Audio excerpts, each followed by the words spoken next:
Welcome back to another album review, and today I'm going to be taking a look at Pike versus the Automaton.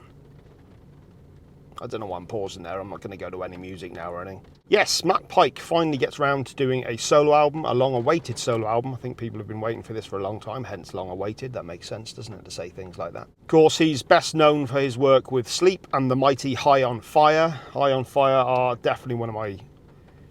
They're a band that I always look forward to when their albums come out. They're kind of like Slayer and Motorhead in that respect, in that you pretty much got a very good idea of what you're getting into when you get one of their albums, and it's always just crushing. Motorhead's a very good band to bring out for this review as well, actually, because his melding of Motorhead-like tempos along with that Sabbath Ionian riffage is definitely, that melding makes up a lot of what Matt Pike does, and that's why we love it.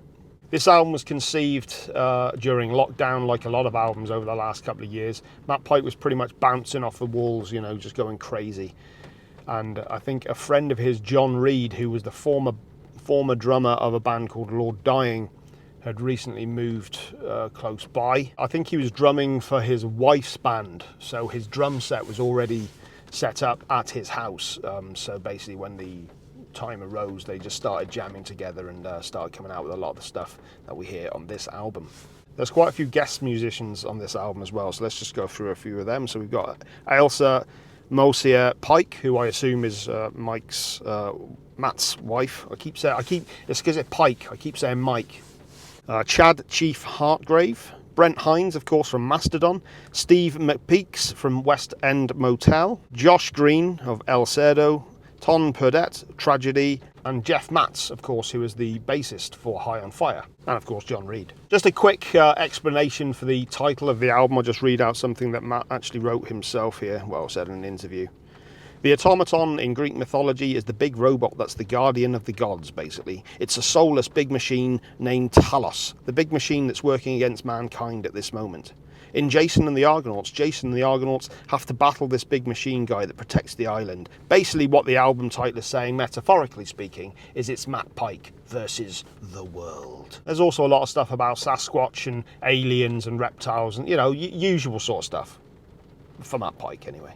So let's go through some of the songs on this album. The opening track is called Abusive. This one had me smiling pretty much as soon as I put it on. This is exactly the sort of thing you'd expect from Matt Pike, that sort of sludgy, heavy as hell riffing with Motorhead-like tempos, great solos in there. As soon as I put it on, it just put a smile on my face. It just felt great. The first thing that I thought with this as well, that the riffing and the production to an extent as well very much reminded me of the High on Fire debut, The Art of Self-Defense. Very old school, just dirty, nasty, just good. I really enjoyed this. And the next song, Throat Cobra, as well. This one had real strong Motorhead vibes. Had that classic Overkill style double bass work going on. Riff wise, this kind of reminded me of something that maybe could have come from the Snakes for the Divine album.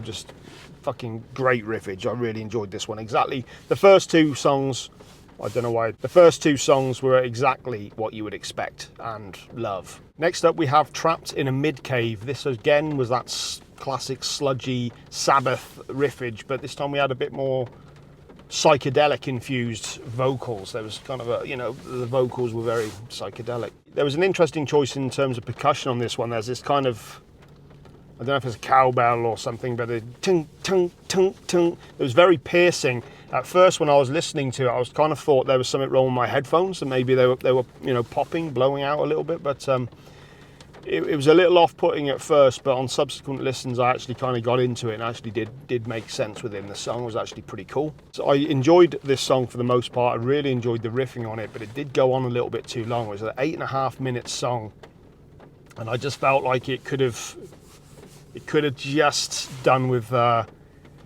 being a little bit shorter, you know what I mean? It's like that's something that I did find on the Electric Messiah album as well. There were a couple of songs there that just went on a tad too long. If it had been trimmed back a minute and a half, I think this would have been a much better song for it. Unfortunately, there is another song later on as well where we kind of get this, a similar problem.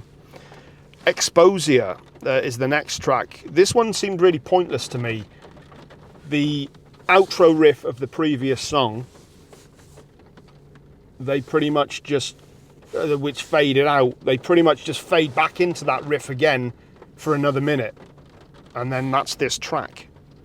So I'm not really sure what the deal was with that one.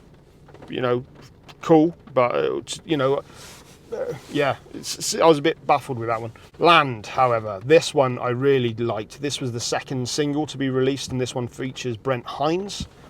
This is a whiskey-drenched, bluesy, psychedelic, just, you know, lounging around in a bar getting fucked up type of song. This one, I really enjoy this one a lot. This one wouldn't have felt that out of place on Down's Nola album. It's just got that kind of a vibe to it. There's a great solo from Brent Hines as well. He's just, from what I understand, Matt just sent him the song, said, look, I'm going to solo on this first bit. The second bit, you just go for it, just do your thing, which Brent's always pretty good at with that improvisational stuff. Yeah, this one was a really great song. I really enjoyed this one a lot. Then we go into Alien Slut Mum, the first single. I mean, this is, again, like the first two songs, this is exactly what you would expect from Matt Pike. Dirty fucking riffage, just nasty, gnarly guitar tone. Add to that the fact that it's called Alien Slut Mum. I mean, what more do you want from a song? It's great. Yeah, the video for this is awesome as well, if you haven't checked it out. Reptilians, Sasquatch, aliens, dogmen. It's, yeah, pretty much kind of like Matt Pike's take on The Evil Dead, you know? It's just, I mean, come on. If you haven't checked out that video, do so. It's fucking great. It's awesome. Next track is Apollyon, and this is another very long song. This one comes in at just under 10 minutes. I think it's around the 9.5 minute mark. This one did hold my attention pretty much the entire way through, though. This was a slower paced psychedelic number for the most part, but around the halfway point, we get into some much more, you know, slower paced Sabbath style riffage. This was a good one. Next up, Acid Test Zone, and this is again one of those classic what you would expect from it. Straight into it. I think this is about 3 minutes, straight to the point. Matt Pike sounds absolutely feral on this one. His vocals are just, he's just screaming the entire way. It's great. Great bass lines, full steam ahead drumming, rager. Really enjoyed this track. The penultimate song is Latin American Geological Formation. This was kind of a cool song. It reminded me of, there were elements in it that had that kind of Middle Eastern tinge to it that, there was a song off the Super Unknown album by Soundgarden. I think the bass player sang it. I can't remember what the song's called, but I'll put it out here. For the most part, again, another dirty, dirgy riffage fest that worked pretty well. And then we go into the final track, Leaving the Wars of Woe. And this is again another one of those ones. I mean, this one's almost 11 minutes long. Some great riffage, some great stuff throughout. But again, it just kind of just went on that bit too much. In terms of a score for the album, I'd give this a solid 7 out of 10. There's a lot to enjoy out of this. Anyone who's a fan of Matt Pike is going to enjoy something on this album. It's simultaneously exactly what you would expect from a High on Fire album, but not a High on Fire album, if that makes any sense at all. Hence why it's a solo project. There were some straight ahead rages on this that were just glorious, and they're definitely going to be songs that I listen to a lot in the future. Even the longer songs, they were good. What was, you know, what was good on them was really good, but it really did feel like it was a bit too indulgent at times. The production was solid, although it kind of felt a little muddy in a lot of places, but I kind of got the feeling that was the intention with it. You know, a lot of anyone who's heard Matt Pike's tone, if you've ever seen any of the videos where it's just him playing on its own, it's a very, very dirty tone. There's, you know, it's not much definition in there. So I think the production was pretty solid because I think it was done by design. There's some interesting choices, as I said. What was the one song with the percussion? Trapped in a Midcave. I thought that was a decent song, but there was that weird choice of percussion going on with that one. I enjoyed this album for the most part, though, and I highly recommend that you guys check it out, make up your own opinions. Obviously, you don't need my permission to do that. My camera was just starting to overheat. That's what happens when you leave it right by the heating vent on the car. Clever guy. Yeah, man, this weather is pretty bad, so I'm going to get myself home now before any bad winds kick up again. But if you did enjoy the video, make sure you leave a like, comment, all the rest of it. It really does help out the channel.